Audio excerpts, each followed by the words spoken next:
How you doing today, my friends? Mr. Green here, and today we are going to plumb the heater core into the tractor.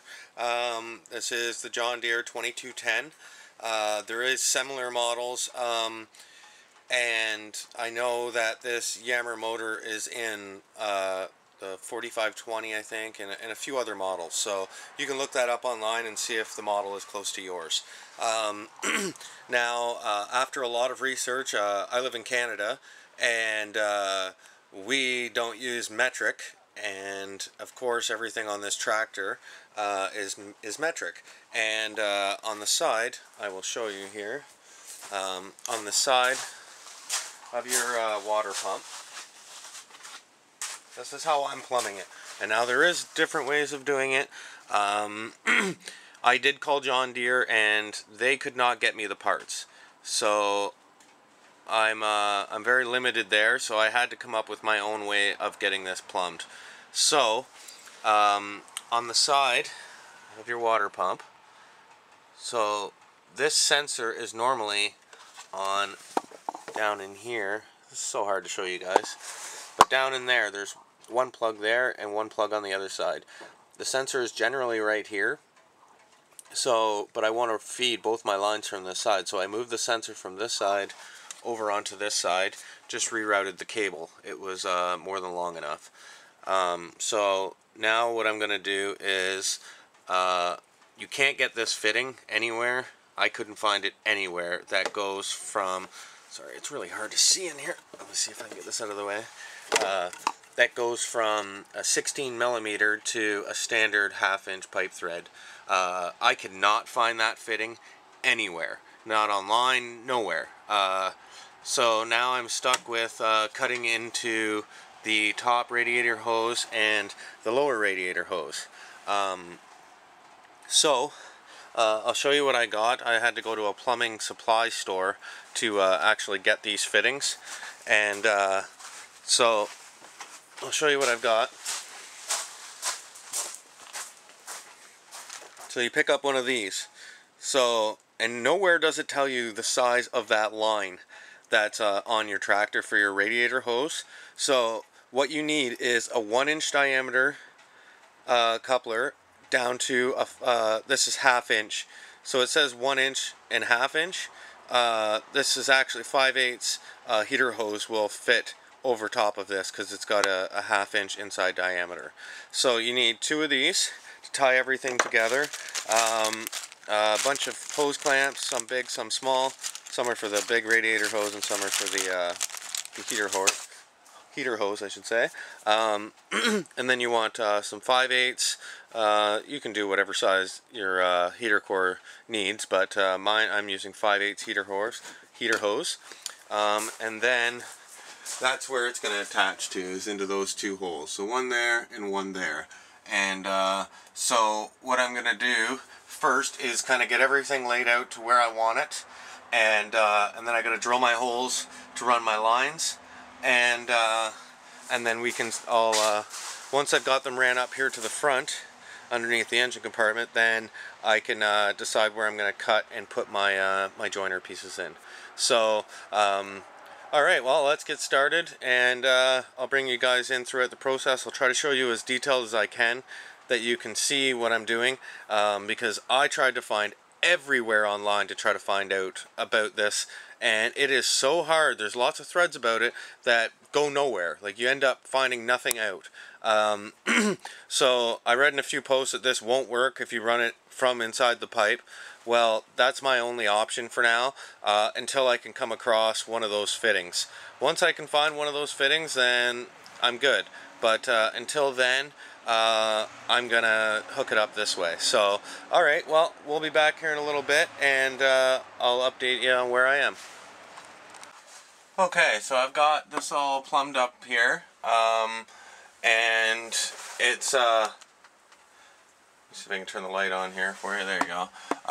So this one is still going to be turned in that way more, but I'm going to get the pipe on there first, or the heater hose, and then I just step this one down and over, and then it's going to come down the side, and then it's going to come out some holes that I drilled right there and there. So I filed those holes out to make sure that there was no burrs or anything on them. And so yeah, so the next thing I'm going to do is run the pipes up in and get them hooked up into the heater core, and then we'll deal with what's underneath the hood. Okay guys, so now you can see I've got the pipe running, and they run down there and they fit nicely inside that groove, which is just perfect. So they run down there and then out the front.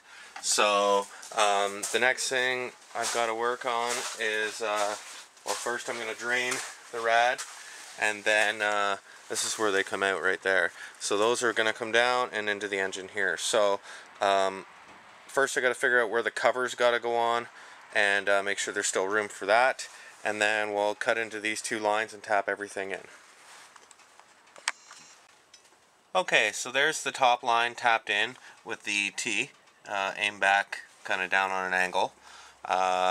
Good hose clamps is key. Make sure you get them nice and snug. And then the bottom one is, see if I can get you an angle here. Bottom one is right here, tied into this main line here. So got it running back so that it can be dropped down and brought to wherever I need. So yeah, that's pretty much it. All I got to do now is get these lines attached. First I got to get the side back on so I know I can where to feed the lines, and then we'll attach these on, and then we'll start her up, let her warm up, and we'll see if this works or not. Okay guys, now you can see there how I got it tapped into the bottom there, and then the hose runs down and then back up so I can get underneath the side panel, and then the other one I ran in behind the oil dipstick, up and around, and is tied in right there. So I'm gonna get everything opened up and get this closed back up and give this thing a start. First I'm gonna add coolant, make sure it's all topped up, and then run it for a bit, and then I'm gonna have to constantly add coolant until it's full. So because it's got to siphon all that air through all those lines first. So alright, we'll be back here in a little bit, and I'll let you know how it worked out. Okay my friends, well, that was a complete fail. It does not work when you use the try to get the pressure to build up using attaching into the top radiator hose. So I went and I picked up the proper part. I was able to finally track it down. As you can see right there on the bag, that is the part number that you need to attach into the top of the water pump. It's 9HR0045. Now if you look up under Curtis Cabs, that's who manufactures this part, and it's the hose barb and the nipple to screw in. And because it's like a British thread, it's it's impossible to find here in North America other than a custom order and part like this. The other thing is I'm going to add a valve in there so that in the summertime I can shut it off, well, in the springtime. So now I've got to go repair the top line that I cut already, and then I'm gonna install this part and install the valve, and I'll show you once I get everything hooked up. Okay my friends, I don't even know what take this is. I've made several parts to this video trying to find the right parts to get this heater core hooked up into this tractor. And let me tell you, you know, pardon my French, but fuck you, John Deere, for using this size of bolt that you literally can't find anywhere. I had to go to a machine shop, finally, after 5 different people giving me parts, swearing that it'll fit in this tractor, and none of them fit, and all of the threads were wrong. So I ended up going to a fabrication place and had them fab me up one to fit into the top of that the heater core there, and or not the heater core, the water pump. And you can see I had to braze or take 2 pieces together to get them to adapt to fit there. So you know, best of luck to whoever goes out and tries to do this next after me, because it has been literally a week and a half of driving and calling and searching on Google trying to find this one part.